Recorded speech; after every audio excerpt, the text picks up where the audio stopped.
écologique, ça soit une fiscalité de changement de comportement. Mais ça pose la question du financement de ces énergies alternatives, dès lors que ce n'est pas le produit d'un impôt sur les énergies anciennes qui permet de les financer. Mais il y a plein de façons de financer les énergies alternatives. Les moyens sont là, on l'a dit. La Banque publique d'investissement, c'est la banque de la transition énergétique, elle met les moyens. La Caisse des dépôts et consignations a dégagé un certain nombre de moyens. La Banque européenne d'investissement a des moyens sur la transition énergétique. Dans ma région, en Poitou-Charentes, nous avons mis en place un plan de 400 millions d'euros sur le photovoltaïque grâce à la mobilisation de la Banque européenne d'investissement. C'est pas si grave que ça si ça ne rentre plus dans les caisses de l'État. Ne répétez pas toujours les mêmes questions.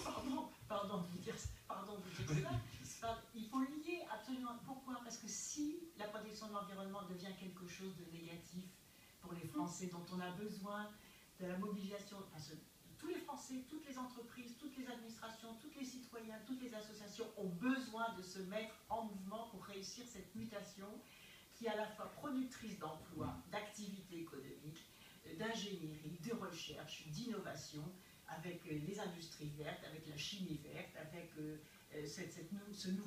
l'application du plan d'isolation des bâtiments, qui est aussi une formidable chance pour nos filières du bâtiment, à se déployer sur l'ensemble du territoire. Nous devons absolument accélérer le plan d'isolation thermique des bâtiments parce que ça fait gagner aux Français du pouvoir d'achat. C'est quand même mieux que de payer des impôts, de gagner du pouvoir d'achat parce qu'il y a moins de charges à payer. Là aussi, dans les bâtiments que nous avons isolés en Poitou-Charentes, les charges ont baissé de moitié. Donc moi, je suis dans la politique par la preuve. J'ai vu ce qu'il était possible de faire. J'ai vu aussi les résistances, mais j'ai vu aussi l'énorme potentiel.